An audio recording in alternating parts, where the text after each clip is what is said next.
Dear students, so welcome to my channel Academy Villa. I am Astos and let's begin today's class. So आज की जो video है उसमें हम class 10th English book की जो रीड थिंक एंड एंजॉय वाला जो सेक्शन होता है उसके चैप्टर फर्स्ट यानी कि जिसका नाम है स्पेयर द रॉड, उसके बारे में पढ़ने जा रहे हैं और जिसके लेखक हैं डॉक्टर त्रिनाथ मिश्रा। देखिए, जो नाम है स्पेयर द रॉड, इसका मतलब पहले जान लेते हैं कि आखिर इस चैप्टर में हम पढ़ने क्या जा रहे हैं। तो स्पेयर का मतलब जो होता है, देखिए इसका नाउन फॉर्म में तो अलग मतलब होता है, लेकिन अगर वर्ब के रूप में अगर इसका मतलब समझें, स्पेयर करना मतलब क्या होता है कि किसी चीज़ के बिना काम चलाना, है ना, उसको स्पेयर कहेंगे। या फिर अगर मैं पूरे सेंटेंस के बारे में बताऊं तो स्पेयर द रॉड का मतलब कहा जा रहा है कि डंडे का उपयोग हम कम करें। तो अगर हम डंडे का उपयोग कम करते हैं तो क्या होगा, इस चैप्टर में इसी चीज़ पे चोट की गई है और इसी के संदर्भ में एक कहानी बोली गई है। तो बिना देरी किए हुए इस चैप्टर को पढ़ते हैं और आगे देखते हैं। कहानी है, कहा जाता है कि doctor Zakir Hussain the governor of Bihar paid us a visit, यानी कि जो डॉक्टर जाकिर हुसैन थे जो कि बिहार के गवर्नर थे उस समय, उन्होंने हम लोगों से भेंट की, कहानी में कहा जा रहा है। ठीक है, फिर है Being an educationist, he had a deep interest in the Netarhat experiment. मतलब जैसा कि वो एक एजुकेशनिस्ट थे, यानी कि एक शिक्षा शास्त्री थे, तो इस शिक्षा शास्त्री होने के नाते उन्हें नेतरहाट प्रयोग में उनकी गहरी रुचि थी। श्री दार had a long association with doctor Hussain, यानी कि श्री दार जो थे ना, उनका डॉक्टर हुसैन के साथ लंबा साथ था। He belonged to the set of pioneers who had implemented the concept of basic education formulated by Dr. Zakir Hussain. जैसे पियोनियर्स का मतलब होता है लीडर्स, जो नेतृत्व करते हैं।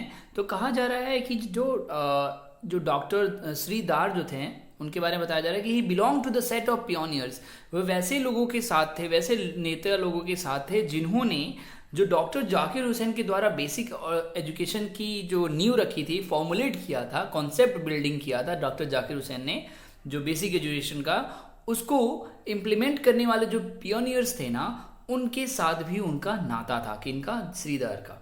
आगे देखते हैं क्या लिखा है। Doctor Hussain address the school assembly. अब देखिए, अब कहानी शुरू होती है और मतलब कहानी तो शुरू हो चुकी है, लेकिन ये बताया जा रहा है कि सिचुएशन क्या है उसके बारे में बताया जा रहा है कि doctor Hussain address the school assembly, उन्होंने स्कूल मतलब वो भेंट करने आए हैं बच्चों से, तो वही बोला जा रहा है कि doctor Hussain address the school assembly, school की जो सभा थी उसको संबोधित किया डॉक्टर हुसैन ने। He talked about the objectives of education, जैसा कि वो शिक्षा शास्त्री थे तो उन्होंने क्या किया, शिक्षा के उद्देश्य की बात की। ठीक है, The objective of education is to develop a positive personality by letting the latent qualities in a learner bloom forth. देखिए क्या कहा जा रहा है, ध्यान से समझिएगा। कहा जा रहा है कि शिक्षा का उद्देश्य क्या है, पहले वो जानते हैं। तो शिक्षा का उद्देश्य है कि शिक्षार्थी में, है ना, शिक्षार्थी में छिपे गुणों को भविष्य में खिलने देने के लिए सकारात्मक व्यक्तित्व को विकसित करना। मैं एक बार फिर से रिपीट करता हूँ कि शिक्षा का मेन उद्देश्य है कि शिक्षार्थी में ना जो भी छिपे गुण हैं जो कि उनको भविष्य में खिलने देने के लिए मतलब हेल्प करेंगे, उनके लिए सकारात्मक व्यक्तित्व को विकसित करना ही मेन मकसद है, एजुकेशन का ऑब्जेक्टिव है। Though the education should enable a person to undertake a suitable vocation in life, It should not be taken as a means to win a bread ticket only, he said. देखिए, यहाँ पे बहुत अच्छी बात कही जा रही है कि though the education should enable a person to undertake a suitable vocation in life, यानी कि यद्यपि या फिर हालांकि शिक्षा जो है ना किसी व्यक्ति को जीवन में योग्य व्यवसाय, वोकेशन मतलब व्यवसाय होता है, कि मतलब शिक्षा की वजह से कोई इंसान जो है उसको सुयोग्य व्यवसाय अपनाने में उसको वो सक्षम हो जाता है, यानी कि एजुकेशन अगर उसको मिलेगी तो वो अपना व्यवसाय कर सकता है, वो उसके लिए कैपेबल, उसके लिए सक्षम हो जाएगा।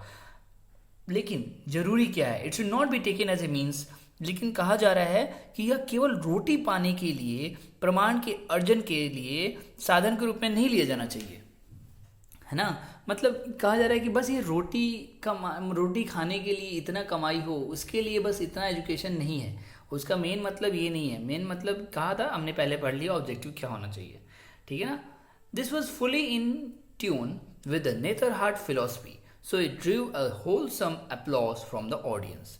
कहा जा रहा है कि जो भी उन्होंने कहा ना वह पूर्णतः, है ना, वो पूर्णतः जो था नेतरहाट दर्शन के तालमेल से, मतलब तालमेल में था, उनके ही नेतरहाट की जो फिलॉसफी थी उसके अकॉर्डिंग ही था जो भी उन्होंने बोला, जो भी ऑब्जेक्टिव एजुकेशन के बारे में बोला। तो इस वजह से वहाँ की सभा में जितने लोग थे, जितने भी ऑडियंस थे, सभी ने उसका अभिवादन किया, अपलॉड किया, यानी कि प्रशंसा किया, ठीक है ना। आगे बढ़ते हैं। After the speech questions were invited. Speech खत्म होने के बाद क्वेश्चंस मतलब पूछे गए कि आपको कोई डाउट है तो बच्चे आप क्वेश्चन पूछ सकते हो। अ नंबर ऑफ क्वेश्चंस, है ना, वर asked about his experiences in the field of basic education and about his association with Gandhi ji. कहा जा रहा है कि जब उन्होंने अपना स्पीच ख़त्म कर दिया तो बहुत लोगों से बोला गया कि आप अपने क्वेश्चन रख सकते हैं इनके सामने। तो बहुत सारे बच्चों ने, बहुत सारे लोगों ने जो मौलिक शिक्षा के क्षेत्र में उनके अनुभव थे, है ना, about his experiences in the field of basic education, यानी कि जो मौलिक शिक्षा के क्षेत्र में उनके जो अनुभव थे और साथ ही साथ गांधी जी के साथ उनके जो संबंध थे उसके बारे में सभी ने अनेकों प्रश्न पूछे। Doctor Hussain gave a vivid account of his experiences on both scores, यानी कि डॉक्टर हुसैन ने भी दोनों बिंदुओं पर अपने अनुभव का स्पष्ट विवरण दिया, ठीक है ना। अब आगे देखते हैं क्या हुआ। When the session was about to close, Selu got up। जैसे ही कार्यकाल जो था वो समाप्त होने को था तभी सैलू जो था उठा। फिर उसने बोला, sir there is a saying in English, spare the rod and spoil the child, do you believe in this dictum. तो देखिए पहले मैं बता दूं, सेइंग का मतलब होता है कहावत, है ना, कि इंग्लिश में एक कहावत है। सैलू ने ऐसा बोला, सर, डॉक्टर जाकिर हुसैन से बोला कि सर की इंग्लिश में एक कहावत है, spare the rod and spoil the child, यानी कि अगर आप दंड देना रोकते हो तो बच्चे जो हैं वो बिगड़ जाएंगे, यानी कि दंड रोकते हो तो बच्चों को बिगाड़ रहे हो आप, ऐसा कुछ कहावत है। क्या ये सही है? क्या आप इस डिक्टम, यानी कि क्या आप इस मत को आप मानते हैं, है ना, उनसे उस बच्चे ने पूछा, मतलब इस सिद्धांत को क्या आप मानते हैं। फिर देखिए क्या होता है। Doctor Zakir Hussain peered closely at Salu, his French cut beard chin bobbed up and down twice. A faint smile flickered. He turned his head slightly towards Sridhar and whispered audibly, "Do you use the rod often here?" देखिए हुआ क्या कि जैसे ही बच्चे ने ऐसा प्रश्न पूछा सैलू ने, तो डॉक्टर जाकिर हुसैन जो थे वो सैलू को ध्यान से देखने लगे। फिर बोला जा रहा है कि उनकी जो फ्रेंच कट दाढ़ी थी, दाढ़ी वाली जो ठुड्डी थी, 2 बार ऊपर नीचे हिली, है ना, ऊपर नीचे ऐसे होता है ना कि आप झुक के मतलब एक तरीके से आप हैरान हो गए हैं, उसके बाद उसके क्वेश्चन को सुन के ऐसे आपने मुंडी ऊपर नीचे हिलाई, यानी कि डॉक्टर जाकिर हुसैन ने ऐसा किया। फिर ए फैंट स्माइल फ्लिकर्ड, यानी कि एक छोटी सी मुस्कान उनके हल्की सी मुस्कान उनके चेहरे पे फैली। फिर क्या हुआ, he turned his head slightly towards Sridhar. फिर उन्होंने क्या किया, अपना सिर जो श्रीदार थे उनकी ओर थोड़ा मोड़ा और मतलब सुनने योग्य जितनी आवाज़ निकलनी चाहिए उसी आवाज़ में फुसफुसाया थोड़ा सा कि क्या आप यहाँ डंडे का इस्तेमाल अक्सर करते हैं क्या। मतलब जब ऐसा बच्चे ने पूछा था कि जो कहावत पूछी थी उसी कहावत के संदर्भ में पहले उन्होंने डाउट क्लियर करना चाहा डॉक्टर जाकिर हुसैन ने, इसलिए उन्होंने श्रीदार जी से पूछा कान में फुसफुसा के, क्या आप लोग यहाँ पे डंडा यूज़ करते हो क्या बच्चों को मारने के लिए। फिर क्या हुआ, really sir was the cryptic reply. और जैसे ही जिस अंदाज में उन्होंने पूछा था उसी अंदाज में श्रीदार जी ने बोला एक गुप्त उत्तर के रूप में, मतलब सर बहुत कम, है ना, कभी कभी सर, है ना। फिर देखिए क्या होता है, yes the rod should be there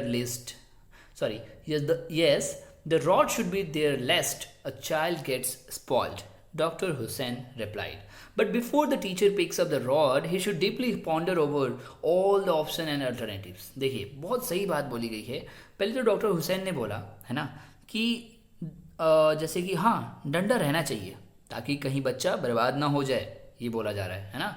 फिर उन्होंने एक और चीज़ बोली, लेकिन टीचर को ना, है ना, जब वो डंडा उठाने जा रहे हैं, है ना। डंडा पकड़ने के पहले शिक्षक को अन्य सभी चुनावों और सभी विकल्पों पर सोच लेना चाहिए पहले, है ना। सारे ऑप्शन, सारे अल्टरनेटिव्स पे, सारे विकल्पों पे सोच लेना चाहिए। He should sleep over the question at least for 24 hours. कहने का मतलब है कि उन्हें कम से कम 24 घंटे उस प्रश्न पर विचार करना चाहिए। Only when there is no other way out he should use the rod and then too gently। मतलब जब कोई रास्ता ना बचे, इतना सोचने के बाद, इतना सोच विचार करने के बाद कोई रास्ता ना बचे, तभी उसे डंडे का इस्तेमाल करना चाहिए और वह भी बड़ी नरमी से पेश आना चाहिए। तो ये जवाब था भाई डॉक्टर हुसैन का। आगे देखिए क्या होता है। हुआ कि he glanced over his shoulder towards the faculty, perhaps he wanted to bring home his viewpoint more to the teachers। मतलब उसके बाद से वो जो थे, उन्होंने मतलब जो डॉक्टर जाकिर हुसैन थे वो उनके कंधे की ओर देख रहे थे और उसी तरीके से मतलब वो फैकल्टी की तरफ भी झांक रहे थे। एक तरीके से ये सिचुएशन बताई जा रही है। फिर perhaps he wanted to bring home, मतलब वो चाहते थे कि शिक्षक की दृष्टि जो थी ना उसमें वो आना चाह रहे थे। The teachers had not expected this reaction from A Gandhian educationist. मतलब जो टीचर थे, है ना, जो टीचर थे वो उन्होंने इस रिएक्शन का एक्सपेक्टेशन नहीं किया था, है ना, इसका अनुमान नहीं लगाया था। किसके तरफ से? एक गांधीयन एजुकेशनिस्ट के तरफ से, क्योंकि गांधीवादी थे, शिक्षा शास्त्री थे। तो वही बोला जा रहा है कि एक गांधीयन, है ना, गांधीवादी शिक्षा शास्त्री के तरफ से ऐसा रिएक्शन, यानी कि डॉक्टर जाकिर हुसैन की तरफ से ऐसा रिएक्शन का उम्मीद नहीं था टीचरों को। They had the apprehension that Dr. Hussain would squarely condemn and reject corporal punishment for erring students। देखिए कुछ वर्ड्स बता देता हूँ कि जैसे कि स्क्वायरली, है ना, तो इसका मतलब होता है कि प्रत्यक्ष रूप से। कंडेम का मतलब होता है नकारना। फिर कॉर्पोरल का मतलब होता है शारीरिक, और एरिंग स्टूडेंट यानी कि गलती करने वाला स्टूडेंट, है ना। तो कहा जा रहा है कि जैसे कि इस स्टूडेंट ने गलती करी, मतलब जो भी पनिशमेंट दी जाती है उसको, तो ऐसे स्टूडेंट्स के संदर्भ में, है ना, प्रत्यक्ष रूप से अस्वीकार करते और गलती करते छात्रों को, तो उन्हें ये समझ नहीं थी कि डॉक्टर हुसैन, है ना, उसे ये समझ थी कि डॉक्टर हुसैन जो है प्रत्यक्ष रूप से अस्वीकार करते इस बात को। किस बात को? कि गलती करते छात्रों को शारीरिक सजा देना, नकार देना चाहिए। तो सबके दिमाग में यही चल रहा था और वो लोग एक्सपेक्ट नहीं कर पाया था उनके तरफ से। अब देखिए क्या होता है कि the rod did exist in Netarhat. अब बताया जा रहा है थोड़ा सा कहानी, मतलब कहानी नहीं, ये सच्चाई बताई जा रही है कि the rod did exist in Netarhat, यानी कि जो डंडे की बात की जा रही थी तो नेतरहाट में डंडा तो रहता था। It is true that it was really applied but अल्लास never gently. यानी कि ये सत्य है कि ये कभी कभी डंडे का प्रयोग करते थे वहाँ के लोग, लेकिन हाय, नरमी से कभी नहीं पेश आते थे। मतलब अगर डंडा उठा लिया इन लोगों ने तब तो भाई नरमी नहीं है बिल्कुल इनके पास। Shri DP Singh was the doyen, the acharya of the creed of the rod. कहा जा रहा है जो श्री डीपी सिंह थे, है ना, वो आचार्य थे, और कहा जाता है कि वो दंड के सिद्धांत का वो आचार्य थे, है ना। इन द सेंस कह सकते हो कि उस डंडे से भाई वही मरम्मत करते थे सबकी। He had come from Mayo College Ajmer which use to be the school for children of Rajput chiefs of Rajputana. यानी कि वो मायो कॉलेज अजमेर से आए हुए थे, जो कि राजपूत के घराने वाले जो बच्चे हुआ करते थे, है ना, राजपूत प्रमुख के जो बच्चे होते थे, तो वो वहाँ के बच्चे वहाँ पे पढ़ा करते थे। The rod was the primary instrument to control the pampered tribe of Kunwars, Bhanwars and Tanwars. जो ये प्रजाति होती है ना, जो ये कास्ट होती है, ट्राइब होती है, कुंवर, भंवर और तनवर, तो इनके बच्चों को, है ना, कंट्रोल करने के लिए ये जो रॉड है वो एक प्राइमरी इंस्ट्रूमेंट हुआ करता था वहाँ पे, है ना। आप समझ सकते हो अब क्या कहा जा रहा है। Shri Singh maintained his Rajput tradition even in the plebeian surrounding of Netarhat. यानी कि प्लेबियन सराउंडिंग मतलब गवारू। तो कहा जा रहा है कि श्री सिंह, यानी कि जो श्री डीपी सिंह थे, उन्होंने जो भी चीज़ वहाँ पे सीखी थी, है ना, वो जो रॉड यूज़ की जाती थी वहाँ पे बच्चों को सुधारने के लिए, कंट्रोल करने के लिए, वही चीज़ इस गवारू इलाके में भी उन्होंने मेंटेन करके रखी थी भाई, है ना। Whenever he decided in favor whenever he decided in favor of the rod, I wonder whether he ever considered other alternatives. He would borrow a wooden from Sri B.D. Pandey whenever we saw the meter scale adorning the teacher's table in the history or English class. We knew for sure that there would be a spectacle to witness. अब देखिए इसके बारे में बताया जा रहा है कि ये बोला जा रहा है कि जब भी, है ना, श्री सिंह जो थे, है ना, जब भी डंडे वगैरह के पक्ष में निर्णय लिया था उन्होंने, तो लेखक जो है वो बोलते हैं कि आई वंडर, मैं अचंभित होता कि कभी उन्होंने विकल्पों पर विचार किया था। कभी भी वो विचार नहीं करते थे। He would borrow a wooden from Shri B D Pandey, तो वो बताया जा रहा है कि वो श्री बी डी पांडे से लकड़ी का डंडा मांग लेते थे जब भी उन्हें गुस्सा आता था, बच्चों पे मारने का मतलब उनको मन करता था, तो जब कभी भी उन्हें मन करता था तो बी डी पांडे से लकड़ी का डंडा मांग लेते थे। और बोला जा रहा है कि, है ना, whenever we saw the meter scale down the teacher's table in the history or English class we knew for sure। अब बोला जा रहा है कि जब कभी हम इतिहास या अंग्रेजी कक्षा में शिक्षक की मेज पर मीटर स्केल की सुशोभित देखते थे, है ना, हम समझ जाते थे, हम पक्का समझ जाते थे कि कुछ दृश्य देखने को मिलने वाला है। एक्सपेक्टिकल टू विटनेस, हम मतलब किसी चीज़ के गवाह बनने वाले हैं, है ना। तो ये चीज़ बताई जा रही है। और आगे क्या लिखा है कि heavy betting started as to who would be the gladiator facing the angry lion। कहने का मतलब है कि जोरों की पिटाई शुरू हो जाती थी, जो भी उस क्रुद्ध सिंह, एंग्री, है ना, क्रुद्ध सिंह का सामना करने वाला योद्धा उस पर होता था, है ना। तो ये चीज़ बताई जा रही है। अब कहानी का एक भाग है, उसको हम पढ़ेंगे अच्छे से। पार्ट 1 लिखा है, one incident is clearly etched in my memory. अब जो लेखक है वो कहते हैं कि मेरे यादगारों में, है ना, मेरी यादगारी में एक याद वाली घटना जो है, मतलब एक घटना जो है मेरे अच्छे से दिमाग में अंकित हो चुकी है, वो मैं आपसे साझा करने जा रहा हूँ। We were in the second year, यानी कि बोला जा रहा है कि हम लोग उस समय द्वितीय वर्ष में थे। The main school buildings construction had just been undertaken, यानी कि जो मुख्य स्कूल का जो भवन का निर्माण था अभी शुरू ही हुआ था। Due to the induction of the second batch more classrooms were required, यानी कि जैसे ही ज़्यादा सेकेंड बैच आने वाला था, इसलिए सेकेंड बैच के आने के लिए, है ना, उनको एडजस्ट करने के लिए ज़्यादा से ज़्यादा क्लासरूम्स की रिक्वायरमेंट थी। To meet it a barrack type tin shed was erected close to the chalet, है ना। Now I think the school printing press is located there, मतलब कहा जा रहा है कि उन बच्चों को एडजस्ट करने के लिए, है ना, तो वहाँ पे कहाँ क्या किया गया, है ना, उस आवश्यकता को पूरा करने के लिए लकड़ी के घर के समीप, है ना, सैन्य आवास जैसी टीन की छावनी खड़ी कर दी गई, है ना। Now I think the school printing, मतलब ये बोला जा रहा है कि मैं समझता हूँ कि अभी जहाँ पे इसकी मैं बात कर रहा हूँ, वहाँ पर टीन की जो छावनी खड़ी कर दी गई थी, मैं समझता हूँ कि अभी वहाँ पर स्कूल का छाप खाना, है ना, प्रिंटिंग प्रेस हो रहा होगा, मतलब अभी प्रेजेंट की बात की जा रही है। The shed had been partition with the CGI sheets to make a number of classrooms, यानी कि जो सेट था, है ना, वो जो स्कूल की छाई थी वो इस CGI चादर से, है ना, शीट से कई कक्षा बनाने के लिए बांट दी गई थी। Our classes were held in this tin shed for more than 2 years, और इसी टीन शेड में हमारी जो क्लासेस थी 2 साल तक चली। आगे देखिए, one day we were given a home task by Shri Singh. अब देखिए एक किस्सा सुनाया जा रहा है, बड़ा मज़ेदार है, मज़े आएंगे, देखिएगा आप, सुनिएगा अच्छे से। तो एक बार की बात है, एक बार टास्क दिया गया श्री सिंह के द्वारा बच्चों को।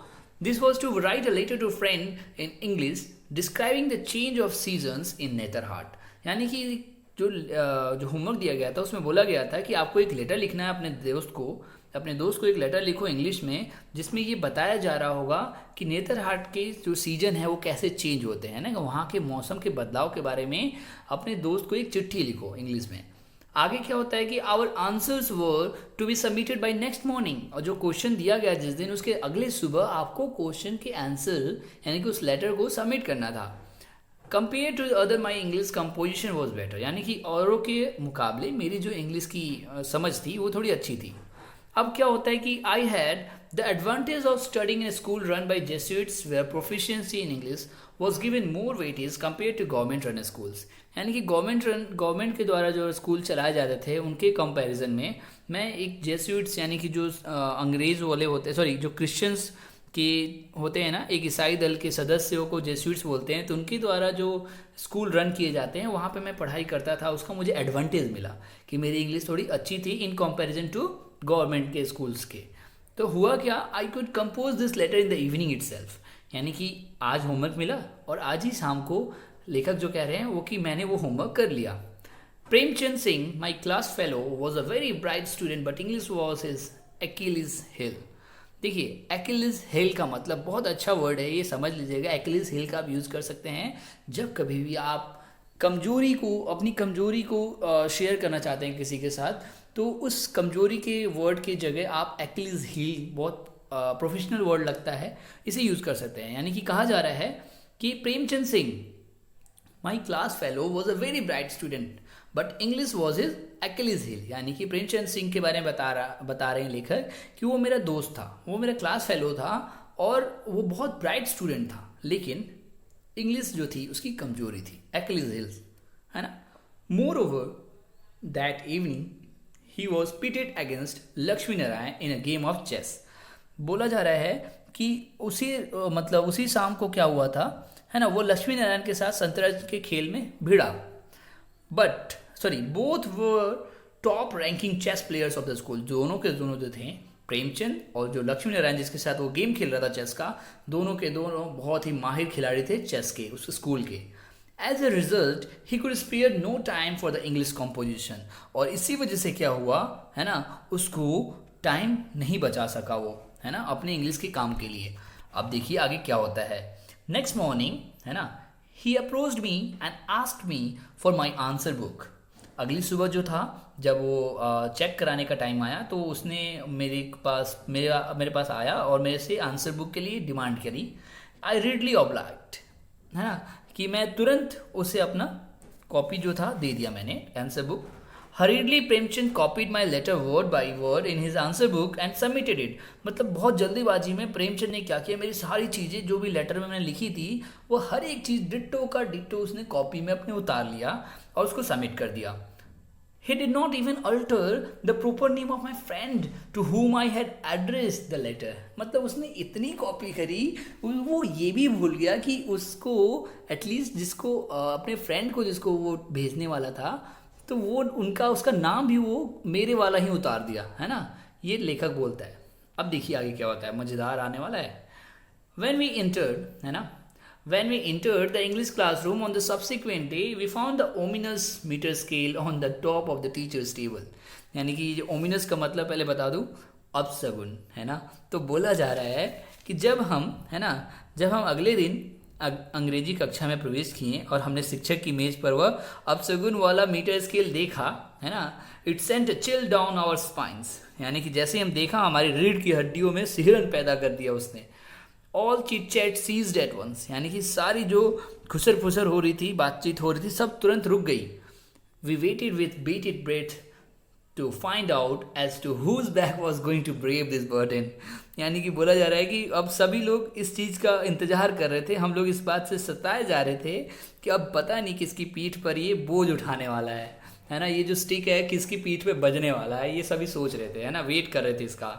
Shri Singh entered a few moments later. थोड़ी देर के बाद श्री सिंह जो थे, टीचर जो थे, वो भी इंटर होते हैं। He immediately asked me and Premchand to stand up. वो तुरंत क्या किया उन्होंने, प्रेमचंद और लेखक जो खुद यानी कि मैं, दोनों को खड़े होने के लिए बोला, है ना। Praying inwardly to all gods, goddesses and deities to save me from this impending catastrophe I got up. कुछ वर्ड्स बता देता हूँ, जैसे कि इनवर्डली, है ना, तो इनवर्डली का मतलब होता है भीतर ही भीतर। गॉड गॉडेस पता है, देवी देवता है, डीटीज मतलब भी देवी देवता होते हैं। और इम्पेंडिंग का मतलब होता है ना, भावी रूप से। कैटास्ट्रॉफ मतलब खतरा। तो अब देखिए इसका मतलब मैं समझाता हूँ आपको। तो ही इमीडिएटली आस्क्ड मी, जब उन्होंने खड़ा करा दिया दोनों को, तो ये जो दोनों थे वो सारे भीतर से भीतर, सब भीतर ही भीतर जो थे, सभी देवी देवताएं जो थे, देवी आत्माओं को भी अपने भावी खतरे से बचने की प्रार्थना करते हुए खड़े हो गए दोनों, है ना। My legs were all rubber, कहने का मतलब है कि मेरा पैर रबर सा हो गया। They could hardly support me, मतलब वो मेरे को सपोर्ट ही नहीं कर पा रहा था, क्योंकि सीधी सीधी बात ये है कि लेखक जो है वो डर के मारे खड़ा नहीं हो पा रहा था। प्रेमू, प्रेमचंद को प्यार से प्रेमू बोलता है। Premu also must have felt likewise. मुझे लगता है कि प्रेमू के साथ भी यही हो रहा होगा, है ना, वो भी मेरे जैसा ही महसूस कर रहा होगा। अब देखिए आगे क्या होता है। Now here I have got 2 identical answers, Shri Singh thundered. यानी कि बोलते हैं कि मतलब मैंने अभी 2 एक जैसे उत्तर पाया है ना। I know great man think alike, but I also know that even great men cannot think identically and in identical terms and words. Hence, it is evident that one has copied from the answer book of another. Tell me who has copied whom. देखिए कहा जा रहा है जैसे कि इनको पता चल गया था अब कि एक पूरी डिट्टो की डिट्टो कॉपी हुई है भाई। लेकिन अब ये कह रहे थे, गरज के बोल रहे हैं कि मैं जानता हूँ महान व्यक्ति एक ही प्रकार से सोचते हैं, लेकिन इसके साथ साथ ही मैं ये भी जानता हूँ कि महान व्यक्ति एक रूप में और समान पद तथा शब्द नहीं सोच पाते। जाहिर सी बात है, कोई भी भाई कितना आइडेंटिकल सोचेगा, कितना एक जैसा सोचेगा। तो इन दोनों की मतलब बिल्कुल डिट्टो थी, तो वो तो भाई समझ चुके थे। तो वही बोलते हैं आगे कि अतः, है ना, इसलिए ये स्पष्ट है कि एक ने दूसरे की उत्तर पुस्तिका जो है वो तो भाई कॉपी की है ना। तो बता दो मुझे किसने किसकी नकल की है, ऐसा उन्होंने बोला। इस पैराग्राफ में यही था। आगे देखते हैं। बोथ ऑफ अस केप्ट मम। मम मतलब बिल्कुल चुप्पी साध लेना। तो दोनों के दोनों यानी कि मैं और प्रेमचंद बिल्कुल मुंह बंद करके खड़े रहे हैं। Premu did not own it up due to fear of the punishment. यानी कि सजा के डर से, दंड के डर से प्रेमू जो था अपने मुंह को बंद ही रखना सही समझा। I observed omerta adhering to the school boys unwritten code of honor। देखिए कुछ वर्ड्स यहाँ पे भी फिर से हैं। जैसे ओमाटा का मतलब होता है कि चुप रहने की प्रतिष्ठा। ओमाटा मतलब चुप रहने की प्रतिष्ठा। और ये बोला क्या जा रहा है यहाँ पे, ये मैं बता देता हूँ आपको कि आई ऑब्जर्व, यानी लेखक बोलता है कि मैंने ये देखा। क्या देखा? कि स्कूल के विद्यार्थियों के चुप रहने की प्रतिष्ठा को देखा, है ना। It is not good to rat on your comrades. देखिए यहाँ पे एक फ्रेज है, रैट ऑन का मतलब होता है ना, रैट ऑन का मतलब होता है धोखा देना, और कॉमरेड्स का मतलब होता है फ्रेंड्स। यानी कि लेखक अपने मन ही मन में सोच रहा था कि अपने साथियों को धोखा देना, है ना, अपने साथियों के साथ विश्वासघात करना ठीक नहीं है। Reprisals would be worse than any punishment meted out by the teacher. कह रहा था, लेखक सोच रहा था कि धोखा देना शिक्षक के किसी प्रकार के दंड से भी बहुत बुरा होता है। ठीक है ना। अब देखिए आगे क्या होता है। So you choose to exercise your right of silence. देखिए श्री सिंह जो होते हैं रिमार्क्ड सार्केस्टिकली, यानी कि सार्केजम के साथ, है ना, दो मतलब के साथ उन्होंने बोला, अच्छा so you choose to exercise your right of silence, यानी कि तुम इस चीज को चुनते हो, यानी कि अपने तुम राइट ऑफ साइलेंस यानी कि शांत रहने के अधिकार को क्या तुम चुन रहे हो, है ना। You think I do not have the capability to find out the truth. क्या तुम ऐसा सोचते हो कि मेरे में ये क्षमता है ही नहीं कि मैं किसकी सच्चाई का पता न लगा पाऊंगा, है ना। ऐसा लेखक ऐसा श्री सिंह जो बोल रहे थे। अब देखिए क्या होता है। Sit down both of you and write another letter to your friend describing the change in seasons, he ordered. मतलब क्या हुआ, अब क्या कहा उन्होंने, चुपचाप बोला कि तुम चुपचाप दोनों बैठ जाओ और अभी के अभी एक दूसरा लेटर लिखो अपने फ्रेंड को जिसमें चेंज इन सीजन होना चाहिए, है ना, मौसम में बदलाव के लिए एक लेटर लिखो। उन्होंने आदेश दिया। वी सेट डाउन, हम दोनों बैठ गए। Since I had done the exercise only the other day I quickly penned down a similar letter and submitted it within 15 minutes. क्योंकि लेखक बोलता है कि जैसा कि मैंने कल पिछले दिन ही मैंने ये एक्सरसाइज किया था कंप्लीट, तो इसलिए मैंने जल्दी में पेन डाउन यानी कि जल्दी वो चीज़ें लिख दी। सिमिलर लेटर, बिल्कुल वही वाला लेटर, बस 15 मिनट लगे मुझे। अब प्रेमू की बारी आ रही है। Premu had only copy down the text. प्रेमू ने बस मुश्किल से जैसे तैसे टाइटल वगैरह लिखा था, तो वही बोला जा रहा है कि उसके बहुत मुश्किल से लिखा। He now found it to be hard task. अब उसको बहुत मुश्किल भरा टास्क लग रहा था। Somehow he also scribbled down a few lines and handed over the paper to Shri Singh. मतलब बड़ी मुश्किल से घसीट के कुछ पंक्तियां उसने लिखी और कागज जो था उस श्री सिंह को हाथों में सौंप दिया। अब देखिए आगे क्या होता है। अभी थोड़ा मजेदार सीन आने वाला है। चलिए। The entire class eyes were riveted on us, है ना। रिवर्टेड यानी कि गड़ी हुई थी सबकी आंखें, यानी कि सारी क्लास की निगाहें हम दोनों पे ही टिकी हुई थी। Sailu was in to the secret, यानी कि सैलू जो था इस सीक्रेट के बारे में जानता था, है ना. So he smiled encouragingly to me and winged towards poor Premchand. इसलिए, है ना, वो ये सब चीज़ें जानता था, तो इसलिए उसने क्या किया, मतलब वो उत्साह से मुस्कुराया और बेचारे प्रेमचंद की ओर आंख मटकाया, है ना. अब देखिए क्या होता है. Shri Singh glanced through the two sheets, यानी कि श्री सिंह ने दोनों पत्रों को देखा जो दोनों ने लिखा था. Then he put down the papers and picked up the meter scale. My heart was pounding like a big war drum. यानी कि उन्होंने जब जो पत्र हमने लिखा था उसको देखने के बाद उन्होंने कागज़ नीचे रखा और मीटर स्केल, जो स्केल थी लकड़ी की, वो उठा लिया और मेरा जो हृदय था बड़े नगाड़े की तरह धड़क रहा था. Shri Singh served the entire class and then focused his attention on Premchand, है ना. उन्होंने सारी क्लास में एक बार निगाह घुमाई और उसके बाद से अपना जो ध्यान था वो एकत्रित किया प्रेमचंद के ऊपर. Come here Prem, he ordered. उन्होंने बोला यहाँ आओ प्रेम, है ना, आदेश दिया. Prem walked up to his place slowly, है ना. Shri Singh brought down the scale on the posterior of Prem. अब आपको ये मतलब बता दूं, पोस्टीरियर का मतलब मैं यहाँ पे वर्ड यूज़ नहीं कर सकता, यहीं पे मेरी हंसी छूट रही थी. पोस्टीरियर का मतलब होता है बुटॉक, आप समझ लेना बुटक का मतलब क्या होता है. तो अब हाँ, तशरीफ भी बोलते हैं उसको, आप समझ गए होगे. तो प्रेम को जब बुलाया गया कि श्री सिंह ने बोला प्रेम यहाँ आओ, तो फिर प्रेम गया उनके पास बहुत धीमी धीमी मंद गति से, है ना. श्री सिंह ने क्या किया, अपनी जो स्केल थी वो मतलब सेट कर लिया भाई, है ना, तशरीफ पे. Prem doubled over partly to reduce the target and partly due to pain, है ना. प्रेम जो था वो जैसे तैसे बार बार अपने मतलब तशरीफ को इधर उधर कर रहा था कि ताकि टारगेट जो है, जो हमारे टीचर का टारगेट है, वो उससे थोड़ा बच जाए और साथ ही साथ कुछ दर्द से भी बच जाए. द फ्लैसी पार्ट्स, है ना, the fleshy parts of his anatomy got a fleshy treatment. यानी कि जो फ्लैसी पार्ट था उसका तशरीफ का, उस पर अच्छे से, है ना, मतलब अच्छी खासी खातिरदारी हुई कह सकते हो आप.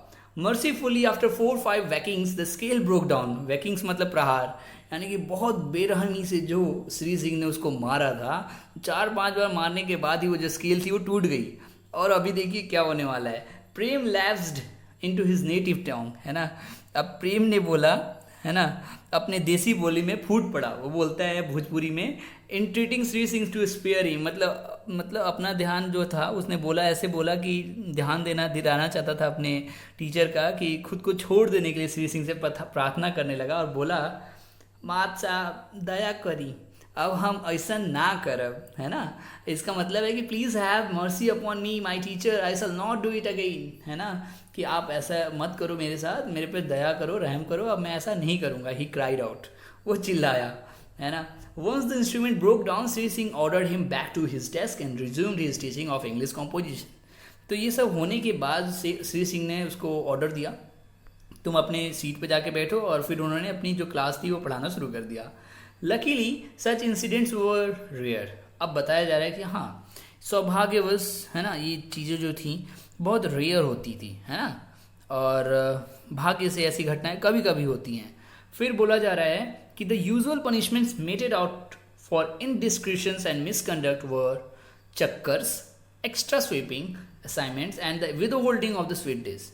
देखिए बोला जा रहा है कि इनमें से ही कुछ अशिष्टता करने की वजह से, कुछ कदाचार करने के लिए जो दंड दिए जाते थे उन दिनों, वो उनके कुछ नाम दिए गए हैं. एक थे चक्कर, जो मतलब होता है ना ग्राउंड के चक्कर लगाना, उसको चक्कर बोला जाता था. तो पनिशमेंट के रूप में चक्कर दिया जाता था. फिर आपको क्या करना होता था, अपमानजनक स्वीपिंग, यानी साफ सफाई का काम दिया जाता था कि तुम साफ सफाई करो.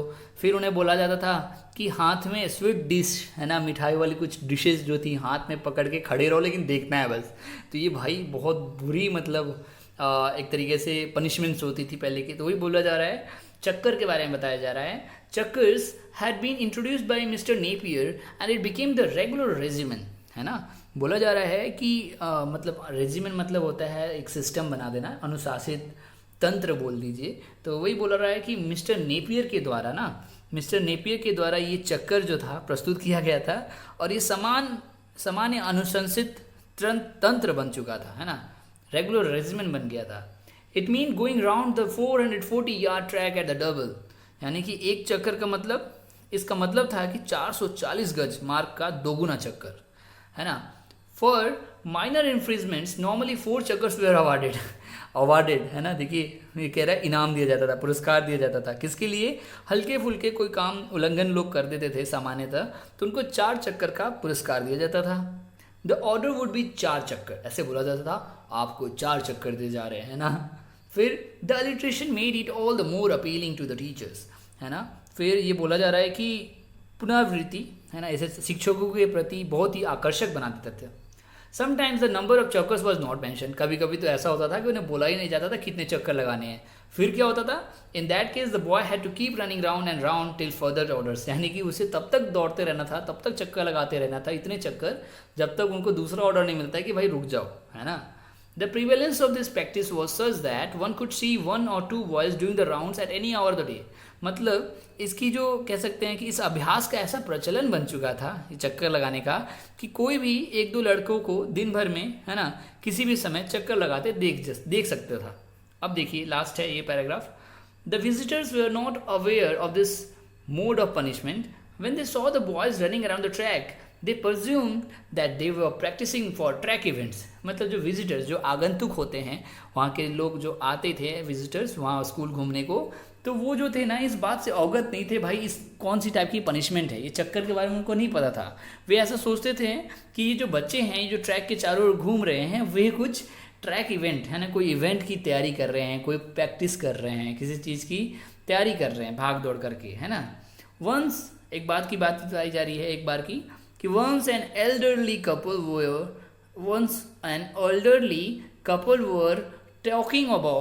talking the evening stroll near the ground, है ना। एक बार की बात है ना, वे एक कपल था, बहुत ही बुजुर्ग कपल था, तो उन्होंने मैदान के पास सैर कर रहे थे वो लोग। They saw 3 boys doing the चक्कर्स, उन्होंने देखा कि 3 बच्चे जो थे वो चक्कर लगा रहे थे। The gentleman genially smiled and remarked, What a wonderful sight, यानी कि उन्होंने 3 बच्चों को चक्कर लगाते देखा तो मुस्कुराएं और टिप्पणी की, उन्होंने कमेंट किया, कैसा आश्चर्यजनक दृश्य है। It is very heartening to see young boys preparing so orderly for the school athletic meet, यानी कि उन्होंने बोला कि कितनी आश्चर्यजनक दृश्य है कि स्कूली कसरत खेल के लिए इतने परिश्रम से ये युवा लड़के तैयारी कर रहे हैं। बहुत ही उत्साहजनक दृश्य है ये तो। The love for sport is getting lost in school these days, यानी कि जो आजकल स्कूलों में जो है ना खेल के प्रति चाव तो खोता ही जा रहा है। It is good that Netarhat gives proper stress on the physical education, ये अच्छी बात है कि नेतरहाट जो है शारीरिक शिक्षा पर उचित बल देता है। तो देखिए लोगों के दिमाग में क्या माइंडसेट बैठ गया। तो इस तरीके से चैप्टर ख़त्म होता है। तो मैं आपको फिर से इस चीज़ पे बात पे लाना चाहता हूँ जो हमारे चैप्टर का टॉपिक था, मतलब नाम था स्पेयर द रॉड। आपने देखा होगा कि स्टार्टिंग चैप्टर में यही हुआ था कि हमें मना किया गया था कि बोला जा रहा था कि अगर हम spare the rod and spoil the child, जो लड़के ने बोला था सैलू ने, कि अगर हम, है ना, किसी को मारते नहीं हैं तो वो बच्चे बिगड़ जाते हैं। बिल्कुल सही बात है।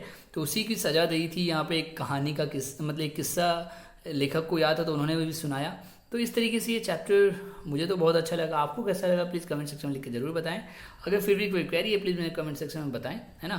फिर मिलते हैं नेक्स्ट वीडियो में। और अगर वीडियो अच्छी लगी तो प्लीज़ लाइक शेयर सब्सक्राइब करें। Thank you so much.